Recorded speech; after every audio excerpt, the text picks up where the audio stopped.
Hey guys, welcome to our channel. இன்றைக்கி வீடியோவில் நம்ம என்ன டாபிக் பற்றி பார்க்க போகிறோன்னா, நீங்கள் விரும்பக்கூடிய குறிப்பிட்ட பர்சனை நினச்சி நீங்கள் மேனிஃபெஸ்டேஷன் பண்ணிகிட்ருக்கீங்க. நீங்கள் செய்யக்கூடிய மேனிஃபெஸ்டேஷன் அந்த நபர்கிட்ட போய் சேர்ந்துருச்சா இல்லையா, அதை எப்படி கண்டுபிடிக்கிறது, அப்படி அவங்கக்கிட்ட என்னுடைய மேனிஃபெஸ்டேஷன் போய் சேர்ந்துருச்சு அப்படின்னா அவங்களுக்குள்ளாடி எந்தெந்த மாற்றங்கள் ஏற்படும், அதை பற்றி தான் இந்த வீடியோவில் நம்ம பார்க்க போகிறோம். வீடியோக்குள்ளாடி போக முன்னாடி நம்ம சேனலை நீங்கள் இதான் ஃபஸ்ட் டைம் பார்க்குறீங்கன்னா மறக்காமல் சப்ஸ்கிரைப் பண்ணிக்கோங்க. பக்கத்தில் இருக்கிற பெல் பட்டனையும் கிளிக் பண்ணிக்கோங்க. அப்போ தான் நான் போடுற வீடியோஸ் எல்லாமே உடனுக்குடன் உங்களுக்கு நோட்டிஃபிகேஷனில் வந்துக்கிட்டே இருக்கும். உங்களுக்கு எங்கிட்ட பர்சனலாக ஃபோன் கன்சல்டேஷன் எடுத்துக்கணும், உங்களுக்கு விருப்பமான ஒர்க் ஷாப்பில் ஜாயின் பண்ணுறதுக்கு நீங்கள் இன்ட்ரெஸ்டடாக இருக்கீங்கன்னா நீங்கள் என்னை இன்ஸ்டா அல்லது மெயிலில் அதுக்கான டீட்டெயில்ஸ் கேட்டுக்கலாம். உங்களுக்கு பர்சனல் டேரோ கார்டு ரீடிங் தேவைப்பட்டனாலும் நீங்கள் என்னை இன்ஸ்டா அல்லது மெயிலில் அதுக்கான டீட்டெயில்ஸ் கேட்டுக்கலாம். வாங்க வீடியோக்குள்ளாடி போகலாம். நீங்கள் ஒரு நபரை ஈர்க்கிறதுக்காக மேனிஃபெஸ்டேஷன் பண்ணிக்கிட்டே இருக்கீங்க. அவங்க உங்களை விட்டு பிரிஞ்சு போயிருப்பாங்க, உங்களை வெறுத்துட்டு வேணான்னு சொல்லியிருப்பாங்க, சரியாக பேசுகிறது கிடையாது, பழைய மாதிரி இருந்த அந்த லவ் அண்ட் கேர் உங்களுக்குள்ளாடி சுத்தமாக கிடையாது.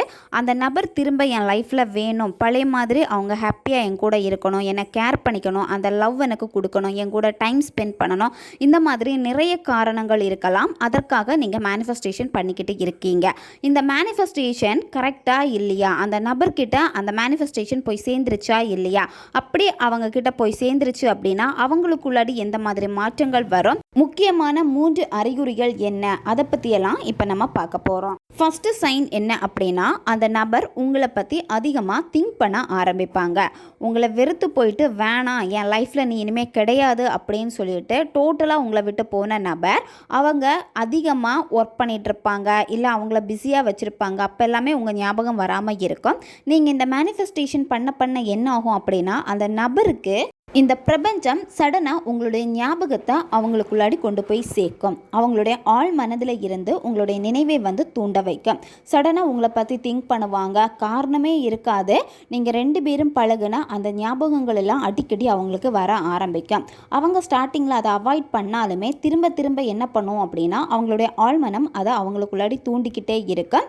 உங்களை அதிகமாக நினைக்க ஆரம்பிப்பாங்க. நீங்கள் 2 பேரும் அதிகமாக சென்ற இடங்களாக இருக்கட்டும், அதிகம் நேரமாக நீங்கள் ஃபோன் பேசினது, இது எல்லாமே அவங்களுக்கு ஞாபகத்து வரும். மொதல் டைம் உங்களை பார்த்தது, அதே மாதிரி உங்களை ஒரு லுக்கில் ரொம்ப பிடிச்சிருக்குன்னு சொல்லியிருப்பாங்க.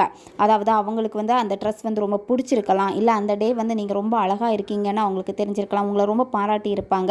அவங்கள இம்ப்ரெஸ் பண்ணுற மாதிரி ஏதாவது ஒரு விஷயம் நடந்திருக்கும். அப்போ அது எல்லாமே அவங்களுக்கு உங்கள் ஞாபகத்தை அதிகமாக ஏற்படுத்திக்கிட்டே இருக்கும். அவங்களுக்கு ரொம்ப பிடிச்ச விஷயங்கள், அதாவது சில நிகழ்வுகள் எல்லாமே ரொம்ப பிடிச்சி போயிருக்கும். 2 பேரும் அதிக டைம் ஸ்பெண்ட் பண்ணியிருப்பீங்க, நல்ல ஃபன் பண்ணியிருப்பீங்க. அந்த சில விஷயங்கள் மறக்க முடிய மெமரிஸாக அவங்களுக்கு இருந்திருக்கும். அப்போது அந்த ஞாபகம் அவங்களுக்கு ஆட்டோமேட்டிக்காக வர என்ன ஆகும் அப்படின்னா, அவங்க ஆட்டோமேட்டிக்காக சிரிக்க ஆரம்பிப்பாங்க. உங்கள் மேலே இருந்த அந்த கோபம், வெறுப்பு எல்லாமே கொஞ்சம் கொஞ்சமாக மாறி அதே பழைய லவ் கொஞ்சம் கொஞ்சமாக அவங்களுக்குள்ளாடி வர ஆரம்பிக்கும். இந்த பிரபஞ்சம் அதை ஏற்படுத்திக்கிட்டே இருப்பாங்க. செகண்ட் சைன் என்ன அப்படின்னா, இப்போ அந்த நபர் உங்களை பிளாக் பண்ணி வச்சுருக்கலாம். பிளாக் பண்ணி வச்சுருக்கப்போ அவங்க அன்எக்ஸ்பெக்டடாக உங்களை அன்பிளாக் பண்ணியிருப்பாங்க. அன்பிளாக் பண்ணியிருக்கிறது உங்களுக்கு தெரியாமலேயே இருந்திருக்கும். நீங்கள் கரெக்டாக மேனிஃபெஸ்டேஷன் பண்ணுறீங்கன்னா உங்களுக்குள்ளாடி சில மாற்றங்கள் வரும். என்ன அப்படின்னா, ஃபஸ்ட் எல்லாமே அடிக்கடி அந்த நபருடைய ஆன்லைன் நீங்கள் செக் பண்ணிக்கிட்டே இருப்பீங்க. அவங்க என்ன அன்பிளாக் பண்ணாங்களா இல்லையா, அவங்க ஆன்லைனில் இருக்காங்களா, அவங்களுடைய லாஸ்ட் சீன் எப்போ அவங்க வந்திருக்காங்க, இதெல்லாமே செக் பண்ணிகிட்டு இருப்பீங்க. ஏதாவது ஸ்டேட்டஸ் போட்டிருக்காங்களான்னு அடிக்கடி நீங்கள் செக் பண்ணிக்கிட்டே இருந்தீங்க அப்படின்னா ரொம்ப நெகட்டிவாக தான் இருந்திருப்பீங்க. நீங்கள் ப்ராப்பராக ஒரு மேனிஃபெஸ்டேஷனுக்குள்ளாடி நீங்கள் வரப்போ இது எல்லாத்தையுமே அவாய்ட் பண்ணிடுவீங்க. அதாவது அந்த நபரை பற்றி நீங்கள் அதிகமாக நல்ல விஷயங்களை தான் நீங்கள் மனசில் நினைப்பீங்களே தவிர இந்த மாதிரி போயிட்டு செக் பண்ண மாட்டீங்க. சோஷியல் மீடியாவாக இருக்கட்டும், அவங்களுடைய பழைய மெசேஜ் எடுத்து படிக்கிறதா இருக்கட்டும், இது எதுவுமே நீங்கள் பண்ண மாட்டீங்க. உங்களுக்குள்ளாடி ஒரு சந்தோஷம் வரும். உங்களுடைய ட்ரீம் வேர்ல்டில் நீங்கள் அந்த நபர் கூடவே ப்ரெசண்ட்டாக வாழ்ந்துக்கிட்டு இருப்பீங்க. இந்த ஒரு உணர்வு நிலையில் நீங்கள் இருக்கீங்க அப்படின்னா உங்களுடைய மேனிஃபெஸ்டேஷன் ரொம்ப ஈஸியாக சக்ஸஸ் ஆகும். இல்லை நீங்கள் அடிக்கடி அவங்கள ஆன்லைனில் போய் செக் பண்ணுறது, அவங்க அன்பிளாக் பண்ணாங்களா இல்லையான்னு பார்க்குறது, இப்படி நீங்கள் செஞ்சுட்டே இருந்தீங்க அப்படின்னா உங்களுக்கு ஏக்கங்கள் அதிகமாக இருக்கும். இதை நீங்கள் முதல்ல அவாய்ட் பண்ணுங்கள். ஏன் நான் இந்த இடத்துல சொல்கிறேன் அப்படின்னா, நிறைய பேர் தப்பு பண்ணுறது இதுதான். ப்ராப்பரான ஒரு மேனிஃபெஸ்டேஷனுக்குள்ளாடி வரப்போ இது எதுவுமே உங்களுக்கு பெருசாக தெரியாது. ஏன்னா நீங்கள் இந்த சோஷியல் மீடியாவில் அவங்க வந்தாலும் சரி வரலைனாலும் சரி அதை பார்க்குறதுக்கு நீங்கள் விரும்ப மாட்டீங்க. ஆனால் நீங்கள் உங்களுக்குள்ளாடி ஹாப்பியாக இருப்பீங்க. அந்த நபர் உங்களுக்குள்ளாடி தான் இருக்காங்க, அவங்க என்ன தான் செஞ்சிட்ருக்காங்களோ அது எதுவுமே நீங்கள் பெருசாக கண்டுக்க மாட்டீங்க. இந்த மாதிரி இருக்கிறப்போ அந்த நபர் அன்பிளாக் பண்ணால் கூட உங்களுக்கு தெரியாது. இப்போ அவங்க அன்பிளாக் பண்ணிட்டாங்க அப்படின்னா அந்த நபர் என்ன பண்ணுவாங்கன்னா அடிக்கடி உங்களை நோட் பண்ணிக்கிட்டே இருப்பாங்க. நீங்கள் எப்போ ஆன்லைன் வரீங்க, எவ்வளோ நேரம் ஆன்லைனில் இருக்கீங்க, இதெல்லாமே வந்து அடிக்கடி வாட்ச் பண்ணிக்கிட்டே இருப்பாங்க. நீங்கள் பார்க்குறதுக்காகவே அவங்க ஸ்டேட்டஸும் போடுவாங்க. ஏன்னா அவங்க உங்களை அன்பிளாக் பண்ணியிருக்காங்கன்னு சொல்லிட்டு இன்டைரக்டாக காமிக்கிறதுக்கு. இந்த இடத்துல எக்காரணத்தை கொண்டு நீங்கள் வாண்டடாக போயிட்டு மெசேஜ் அவங்களுக்கு பண்ணவே கூடாது. நீங்கள் மெசேஜ் பண்ணிட்டீங்க அப்படின்னா அந்த நபர் வந்து உங்களை இன்னும் ரொம்ப கேர்லெஸ்ஸாக தான் பார்ப்பாங்க. சரி நம்மளை நினச்சிட்டு தான் இருக்கா இனி வந்து பேசிடுவான் அப்படின்னு சொல்லிட்டு திரும்பவும் பழைய மாதிரி தான் உங்களுக்குள்ளாடி சண்டைகள் இதெல்லாமே கிரியேட் ஆக ஆரம்பிக்கும். ஸ்டார்டிங் ரொம்ப நல்லா போகும், அதுக்கப்புறம் சண்டைகள் வர ஆரம்பிக்கும். அப்போ எக்காரணத்தை கொண்டு நீங்கள் வாண்டடாக போய் பேசவே கூடாது. யூனிவர்ஸ் வந்து அதுக்கான ஆப்பர்ச்சுனிட்டி உங்களுக்கு கொடுப்பாங்க. நீங்களாம் வாண்டடாக எந்த வித டெக்ஸ்ட்டுமே பண்ணக்கூடாது. அந்த நபரே வாண்டடாக வந்து உங்ககிட்ட பேசுவாங்க. நீங்கள் அவசரப்பட்டு போய் நான் தான் தப்பு பண்ணேன், என்னை மன்னிச்சிருங்க, திரும்ப என் லைஃப்பில் வேணும், உங்களை நினைக்காம நான் இல்லை, தயவு செஞ்சு என்கிட்ட பேசுங்க, இந்த மாதிரி கெஞ்சிட்டு இருந்தீங்க அப்படின்னா நீங்கள் டோட்டலாக வந்து ஒரு நெகட்டிவான ஒரு பர்சன் தான். அவங்களுக்கு உங்கள் மேலே இருக்க இன்ட்ரெஸ்ட்டையும் நீங்கள் கெடுத்து விட்டுருவீங்க. இப்படி எதுவுமே நீங்கள் அவங்கக்கிட்ட போயிட்டு பிஹேவ் பண்ணவே கூடாது. அந்த நபராக உங்களுக்கு மெசேஜ் பண்ணுவாங்க. இன்னும் உங்களுடைய கான்வர்சேஷனை அதிகப்படுத்தணும் தான் அவங்க நினச்சிக்கிட்டே இருப்பாங்க. உங்களுக்காக அதிக டைம் வந்து ஸ்பெண்ட் பண்ண ஆரம்பிப்பாங்க. அதாவது நீங்கள் மேனிஃபெஸ்டேஷன் பண்ணிட்டு இருக்கிறப்போ அந்த நபருக்கு உங்களுடைய நினைவுகள் அதிகமாகிறப்போ அவங்களே வாண்டடாக உங்ககிட்ட பேசணும் சொல்லிட்டு ஏதாச்சும் காரணம் வச்சு உங்ககிட்ட வந்து பேசிக்கிட்டே இருப்பாங்க. தேர்ட் சைன் என்ன அப்படின்னா, நீங்கள் ஏதாச்சும் ஒரு பிளேஸ் போகிறீங்க அப்படின்னா அந்த இடத்துல அன்எக்ஸ்பெக்டடாக அந்த நபரை வந்து நீங்கள் மீட் பண்ணுவீங்க. உங்கள் 2 பேருக்குள்ளாடி வந்து நீங்கள் சொல்லி வச்சு மீட் பண்ணுற மாதிரி இருந்திருக்காது.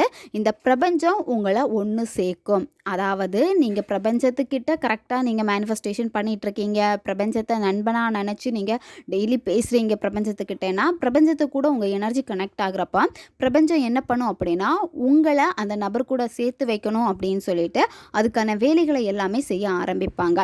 இந்த மாதிரி ஏதாவது ஒரு பிளேஸில் வந்து உங்களை வந்து அன்எக்ஸ்பெக்டடாக மீட் பண்ண வைக்கிறப்போ புதுசாக ஒரு ஃபீலை வந்து அந்த நபருக்குள்ளாடி கிரியேட் பண்ணி கொடுக்கும். அதாவது அந்த நபருக்கு ஒரு இன்ட்ரெஸ்ட்டை கிரியேட் பண்ணி கொடுத்து அவங்களையே வாண்டடாக வந்து உங்ககிட்ட பேச வைக்கும்.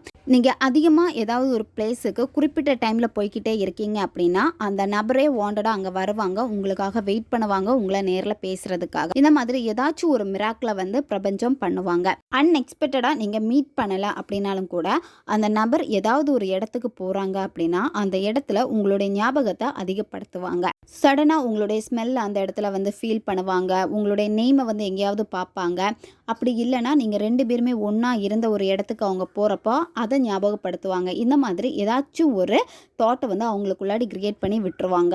இதில் இன்னொரு சைன் கூட நம்ம பார்க்கலாம். 4th சைன் என்ன அப்படின்னா, நீங்கள் மேனிஃபெஸ்டேஷன் பண்ணிகிட்டு இருக்கிறப்போ அந்த நபருடைய லைஃப்பில் வந்து புதுசாக ஏதாவது ஒரு பர்சன் வந்து வருவாங்க. அது அவங்களுடைய ரொம்ப நெருங்கிய நண்பர்களாக மாறலாம், இல்லை புதிய ஒரு ரிலேஷன்ஷிப்பாக கூட மாறலாம். அந்த ரிலேஷன்ஷிப்பில் அவங்க போகிறப்போ அதில் நிறைய அனுபவங்கள் அவங்களுக்கு கிடைக்க ஆரம்பிக்கும். அதாவது உங்களை பிரபஞ்சம் வந்து ரொம்ப பெஸ்ட்டான ஒரு பர்சனாக அவங்களுக்கு காமிக்க ஆரம்பிப்பாங்க. இந்த நபர் தான் உனக்கு சரியான ஆள், இவங்கள நீ விட்டுறாத அப்படின்னு சொல்லிட்டு உங்களுடைய எனர்ஜி அவங்கக்கிட்ட போகும். பிரபஞ்சம் இந்த மாதிரி எல்லாம் வந்து கிரியேட் பண்ணிடுவாங்க. நாம் இப்போ பார்த்த இந்த 4 சைனுமே அவங்களுக்குள்ளாடி பெரிய மாற்றத்தை தான் ஏற்படுத்தும். நீங்கள் மேனிஃபெஸ்டேஷன் பண்ணிட்டு இருக்கீங்க அப்படின்னா அந்த நபருக்கு இந்த மாதிரி அறிகுறிகள் எல்லாமே தோன்றும். இதில் இன்னொரு முக்கியமான விஷயம் என்ன அப்படின்னா, ஒரு நபர் உங்களுக்காக மேனிஃபெஸ்டேஷன் பண்ணிட்டு இருக்காங்க அப்படின்னா இப்போ நம்ம பார்த்த இந்த சைன் எல்லாமே வந்து உங்களுக்குள்ளாடியும் இதே சைன் வந்து வரும். அதாவது அவங்க மேனிஃபெஸ்ட் பண்ணிட்டு இருந்தாங்க அப்படின்னா இந்த உணர்வுகள் எல்லாமே உங்களுக்கும் தோன்றும். ஓகே காய்ஸ், நம்ம இப்போ பார்த்த இந்த சைன் எல்லாமே உங்களுக்கு எவ்வளோ மேட்ச் ஆகுது அப்படின்னு மறக்காமல் கமெண்ட் பண்ணுங்க. நம்ம சேனல் உங்களுக்கு பிடிச்சிருக்குன்னா மறக்காமல் சப்ஸ்கிரைப் பண்ணிக்கோங்க. வீடியோவை தேவைப்படுற உங்கள் ஃப்ரெண்ட்ஸுக்கும் மறக்காமல் ஷேர் பண்ணுங்கள், அவங்களுக்கும் இது உபயோகமாக இருக்கும். இன்னும் நிறைய வீடியோஸ் நம்ம சேனல் அப்லோட் ஆகிட்டே இருக்கும். பக்கத்தில் இருக்க பெல் பட்டனையும் மறக்காமல் ப்ரெஸ் பண்ணி வச்சுக்கோங்க. அப்போ தான் நான் போடுற வீடியோஸ் எல்லாமே உடனுக்குடன் உங்களுக்கு நோட்டிஃபிகேஷனில் வந்துக்கிட்டே இருக்கும். அடுத்த வீடியோவில் சந்திக்கலாம். நன்றி.